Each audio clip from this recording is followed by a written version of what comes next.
morning. Today is the 27th of September 2025, a very important day in the life of the church in India. It was on this day in the year 1947 the Church of South India was formed, with the coming together into one unity. The Methodists, the Presbyterians, the Congregationalists, and the Anglicans, who have had over 28 years of negotiations to come together, formed one church, the church that came to be known as the Church of South India, an ecumenical church, a united church, a church that stands for the unity of all Christians. The motto of the Church of South India is that they all may be one, that the world might believe that Jesus is the Christ, that they all may be one, that the world might believe that Jesus is the Christ. Church of South India was formed with the purpose of evangelism and mission. And as it is written, it says, the union is for greater peace, closer fellowship, and fuller life. For greater peace, closer fellowship, and fuller life in India.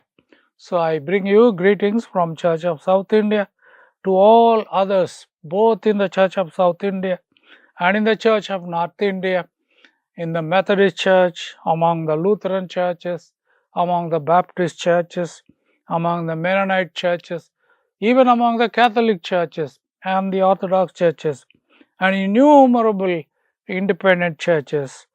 Glory be to God, and greetings from the Church of South India.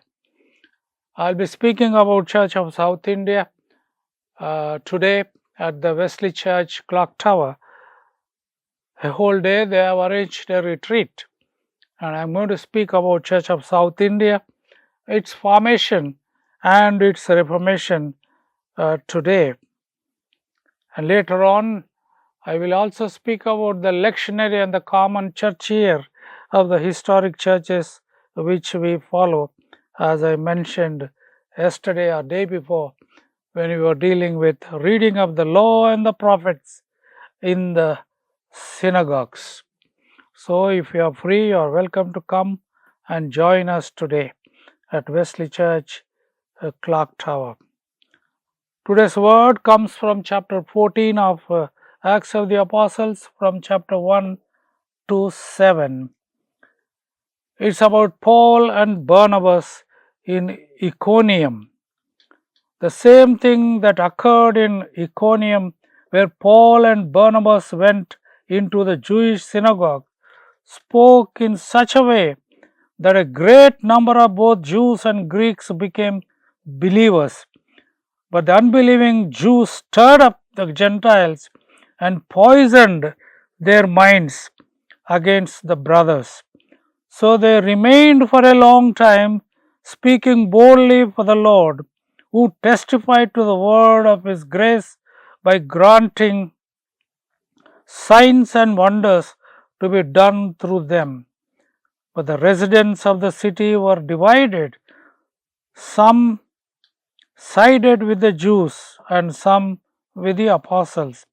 And when an attempt was made by both Gentiles and Jews with their rulers to mistreat them and to stone them, the apostles learned of it and fled to Lystra and Derbe, cities of Lycaonia, and to the surrounding country. And there they continued proclaiming the good news. Paul and Barnabas in Lystra and in Derbe. The partnership in mission of Paul and Barnabas in Iconium among the Jews and among the Greeks. For the first time, we are introduced in this passage to Greeks. The Greeks are also called Hellenists, and they together, some of them sided with the apostles and others with the unbelieving Jews. Paul and Barnabas shared their ministry together at the beginning of the ministry of Paul, according to Acts of the Apostles. They remained in Iconium and did signs and wonders, and the residents, most of them believed in Paul and Barnabas.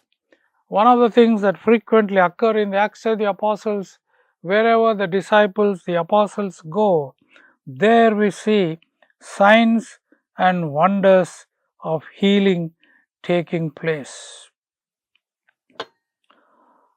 What did the apostles do there? In spite of opposition, they continued proclaiming the good news. In spite of the opposition, they continued proclaiming the good news. Early 1970s, the Revised Bible was translated and made into a kind of common Bible for the English-speaking world. And that Bible came to be known as the Good News Bible. Good News. And later this Bible was also changed to today's English version. Good News Bible brought the Bible into common English language, and it's particularly helpful to those who are children and youth. The Good News Bible, first the New Testament and later also the Old Testament. And I know some churches use this version of the Bible for a common understanding. I myself have been using different versions in my life at different times. When I was a student and a young pastor over 50 years ago, the Bible that I knew was the King James Version, commonly known as KJV, and I know many of you are familiar with this version. Today is an occasion to speak about some of these versions. But when I went to United Theological College for my theological training, the Bible that was introduced was the Revised Standard Version, commonly known as RSV. King James Version, coming from over 500 years ago, translated by 70 scholars in England in the so-called Victorian language of thee, thou, thine, then, was changed into you in the Revised Standard Version that was done in the year 1946 by the Bible Society of London and overseas. After completion of my studies and using the Revised Standard Version, when I began to do my teaching ministry early 90s at the college, then we were introduced to what is known as the New Revised Standard Version. The New Revised Standard Version of the Bible is the language that has become popular because of the removal of the masculine language of the old translations. Common verses are used, common words are used wherever there is man. According to the context, it would be man and woman. In many places, the New Revised Standard Version has made inclusive language as a norm and uses, wherever man was used earlier, humans in the New Revised Standard Version, which I use now for my meditations and also reflections. Meanwhile, another standard version has come out called the English Standard Version. Both New Revised Standard Version as well as the English Standard Version of the Bible are good English versions, useful for reading and reflections. Why?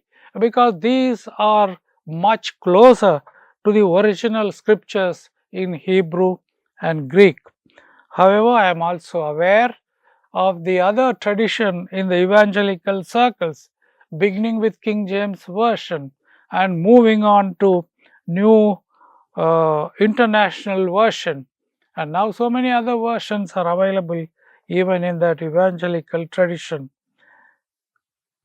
I follow this New Revised Standard Version and also sometimes English Standard Version because they use inclusive language, the language of today, and also much closer to the original Bible in Hebrew and in Greek. Thanks be to God that Hebrew and Greek played an important role in the early church as well as in the writing of the scriptures. The Old Testament was written in Hebrew and the New Testament was written in Greek. And what a difference between Hebrew and Greek. The story of Hebrew, the story of Israelites is the story of their salvation. But the story of the salvation of the whole world is written in the common Greek language, which is now later translated into several other languages. There are people who are experts in the biblical versions. Good to know these versions and be closer and nearer to the original text, Hebrew and Greek. None of us, even though some of us know the Hebrew and Greek, and none of us use Hebrew and Greek in the worshipping context, but it is good to know in order to know the original meaning of the scriptures. Thanks be to God that the gospel also reaches out to the Greeks through Paul and Barnabas, and no wonder that the apostles and the disciples and even St. Paul wrote all his epistles in the language of Greek. It was the language of the day, as it is like English today, the lingua franca, the common language with which many of us communicate with each other. In the early church, the common language was Greek, even though Hebrew was their mother tongue.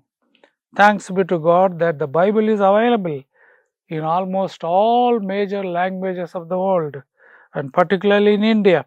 Whichever language one likes would get a Bible. Visual Word Media is also trying to publish their book in as many languages as possible for children and youth